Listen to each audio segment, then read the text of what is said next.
ಈ ಕಾರ್ಯಕ್ರಮದ ಪ್ರಾಯೋಜಕರು Gadiyar group of companies.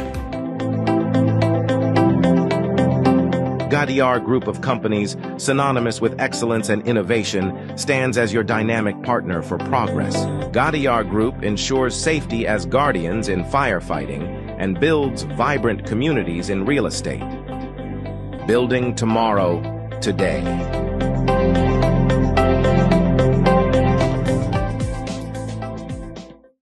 Kudukoli petrol pump Perla ವಿಶ್ವಾಸಾರ್ಹ ಸೇವೆಗೆ ಅಬ್ದುಲ್ಲಾ ಮಧುಮೂಲೆ ಸಾರಥ್ಯದ ಪೆರ್ಲಾ ಕುಡುಕೋಳಿ ಪಂಪ್ಗೆ ಭೇಟಿ ನೀಡಿ. ರಾಜ್ಯ ಹೆದ್ದಾರಿ 64ರಲ್ಲಿ ನಿಮಗಾಗಿ ಕಾಯುತ್ತಿದೆ.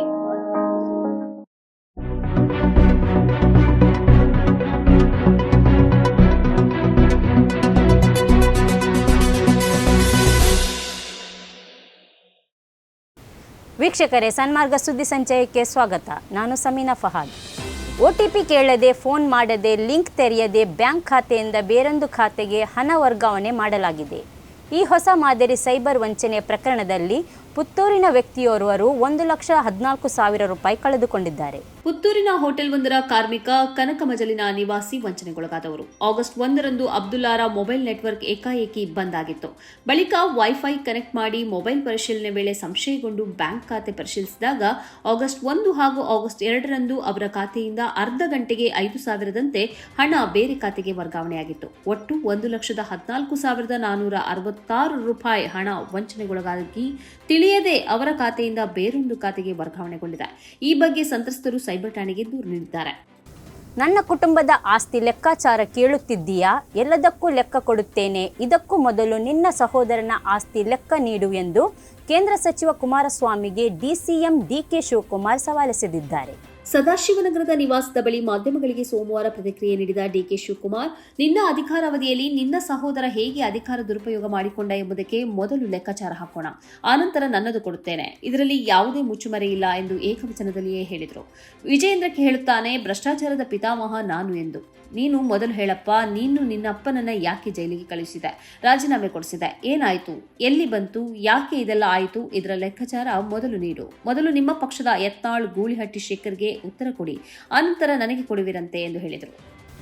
ವಯನಾಡ್ ದುರಂತಕ್ಕೆ UAE ನಾಗರಿಕರಾದ ನೂರ ಮತ್ತು ಮರಿಯಾ ಎಂಬ ಸಹೋದರಿಯರು ನೆರವಾಗಿದ್ದಾರೆ. ಮುಖ್ಯಮಂತ್ರಿ ನಿಧಿಗೆ ಅವರು ಈ ಪರಿಹಾರ ಮೊತ್ತವನ್ನು ನೀಡಿದ್ದು, ಆದರೆ ಅದೆಷ್ಟು ಎಂಬುದನ್ನು ಬಹಿರಂಗಪಡಿಸಿಲ್ಲ.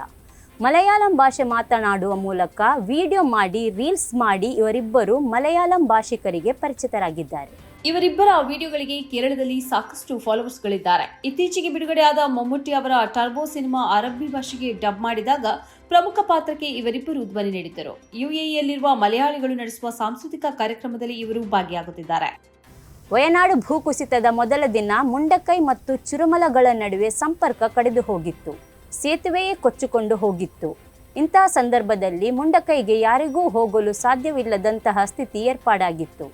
ಈ ಸಂದರ್ಭದಲ್ಲಿ ಮುಂಡಕೈ ಪ್ರದೇಶದಲ್ಲಿ ಗಾಯಗೊಂಡಿರಬಹುದಾದ ಜನರಿಗೆ ಚಿಕಿತ್ಸೆ ಕೊಡುವುದಕ್ಕಾಗಿ ಸಬೀನಾ ಎಂಬ ನರ್ಸ್ ತೋರಿದ ಸಾಹಸಕ್ಕೆ ಭಾರಿ ಮೆಚ್ಚುಗೆ ವ್ಯಕ್ತವಾಗಿದೆ. ಮುಂಡಕೈ ಮತ್ತು ಚುರುಮಲವನ್ನ ಸಂಪರ್ಕಿಸುವ ಸೇತುವೆ ಕುಸಿದು ಹೋಗಿರುವುದರಿಂದ ಹಗ್ಗವನ್ನ ಬಳಸಿ ಸಿಪ್ಲೈನ್ ಅನ್ನ ಸಿದ್ಧಪಡಿಸಲಾಗಿತ್ತು.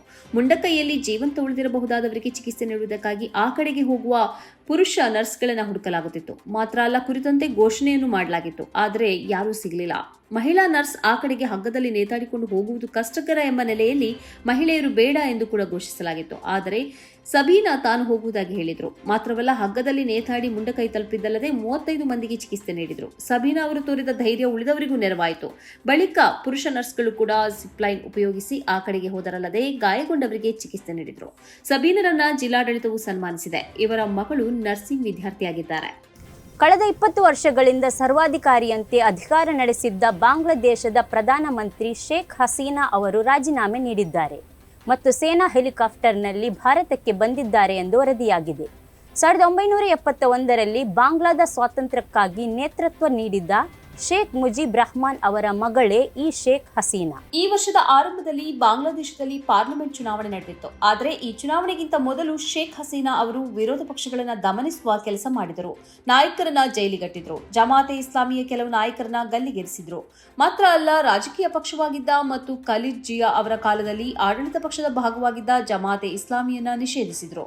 ಅಕ್ಷರಶಃ ಸರ್ವಾಧಿಕಾರಿಯಂತೆ ಆಡಳಿತ ನಡೆಸಿದ ಅವರು ತನ್ನ ವಿರುದ್ಧ ಧ್ವನಿ ಎತ್ತಿದವರನ್ನೆಲ್ಲ ಮಣಿಸಿದರು.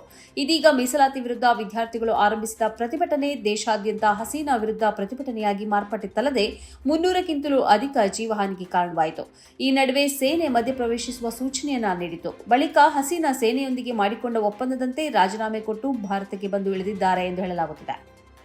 ವಕ್ಫ್ ಕಾಯ್ದೆಗೆ 40ರಷ್ಟು ತಿದ್ದುಪಡಿಗಳನ್ನು ತರಲು ಕೇಂದ್ರ ಸರ್ಕಾರ ಉದ್ದೇಶಿಸಿದೆ ಎಂದು ವರದಿಯಾಗಿದ್ದು, ಅಖಿಲ ಭಾರತ ಮುಸ್ಲಿಂ ವೈಯಕ್ತಿಕ ಕಾನೂನು ಮಂಡಳಿ ಈ ಪ್ರಯತ್ನವನ್ನು ಖಂಡಿಸಿದೆ.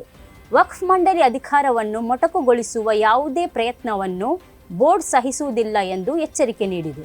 ಈ ತಿದ್ದುಪಡಿಗಳು ವಕ್ಫ್ ಮಂಡಳಿಯ ಅಧಿಕಾರವನ್ನು ಕಸಿದುಕೊಳ್ಳಲಿದೆ ಎಂದು ವರದಿಯಾಗಿದ್ದು, ಈ ಮಸೂದೆಯನ್ನ ಮುಂದಿನ ವಾರ ಸಂಸತ್ನಲ್ಲಿ ಸರ್ಕಾರ ಮಂಡಿಸಲಿದೆ ಎಂದು ಕೂಡ ವರದಿಗಳು ತಿಳಿಸಿವೆ. ವಕ್ಫ್ ಕಾಯ್ದೆ ಮತ್ತು ವಕ್ಫ್ ಆಸ್ತಿಗಳನ್ನು ಸಂವಿಧಾನ ಮತ್ತು ಶರಿಯತ್ ಅನ್ವಯಿಸುವ 1947ರ ಕಾಯ್ದೆ ಸಂರಕ್ಷಿಸುತ್ತದೆ. ಆದ್ದರಿಂದ ಈ ಆಸ್ತಿಗಳ ಸ್ವರೂಪ ಅಥವಾ ಸ್ಥಿತಿಗತಿಯನ್ನ ಪರಿವರ್ತಿಸುವ ಇಲ್ಲವೇ ಬದಲಾಯಿಸುವ ಯಾವುದೇ ತಿದ್ದುಪಡಿಯನ್ನ ಬೋರ್ಡ್ ಒಪ್ಪಿಕೊಳ್ಳುವುದಿಲ್ಲ ಎಂದು ವಕ್ತಾರ SQR ಇಲಿಯಾಸ್ ಹೇಳಿದ್ದಾರೆ. ತ್ರಿವಳಿ ತಲಾಖ್ನ ವಿರುದ್ಧ ಕಾನೂನು ತಂದ ಕೇಂದ್ರ ಸರ್ಕಾರ ಮೌಲಾನ್ ಆಜಾದ್ ಫೌಂಡೇಶನ್ ಮುಚ್ಚಿದ ಹಾಗೆಯೇ ಅಲ್ಪಸಂಖ್ಯಾತ ವಿದ್ಯಾರ್ಥಿಗಳಿಗೆ ನೀಡಲಾಗುವ ವಿದ್ಯಾರ್ಥಿ ವೇತನವನ್ನು ತಡೆಹಿಡಿದಿದೆ. ಹೀಗೆ ಮೋದಿ ಸರ್ಕಾರ ಸಂಪೂರ್ಣವಾಗಿ ಮುಸ್ಲಿಮರಿಗೆ ವಿರುದ್ಧವಾಗಿ ವರ್ತಿಸಿದೆ ಹೊರತು ಅವರ ಅಭಿವೃದ್ಧಿಗಾಗಿ ಯಾವ ಕೆಲಸವನ್ನು ಮಾಡಿಲ್ಲ ಎಂದು ಅವರು ಆರೋಪಿಸಿದ್ದಾರೆ. ಅಸ್ಸಾಂನಲ್ಲಿ ಮುಸ್ಲಿಮರಿಗೆ ಭೂಮಿ ಮಾರಾಟ ಮಾಡುವುದನ್ನು ತಡೆಯುವುದಕ್ಕೆ ಕಾನೂನು ರೂಪಿಸುವುದಾಗಿ ಮುಖ್ಯಮಂತ್ರಿ ಹಿಮಂತ್ ಬಿಶ್ವ ಶರ್ಮಾ ಹೇಳಿದ್ದಾರೆ. ಹಿಂದೂ ಮತ್ತು ಮುಸ್ಲಿಮರ ನಡುವೆ ಭೂಮಿ ಮಾರಾಟಕ್ಕೆ ಸಂಬಂಧಿಸಿದ ವ್ಯವಹಾರಕ್ಕೆ ರಾಜ್ಯ ಸರ್ಕಾರದ ಅನುಮತಿಯನ್ನು ಪಡೆಯಬೇಕಾಗುತ್ತದೆ ಎಂದು ಅವರು ಹೇಳಿದ್ದಾರೆ.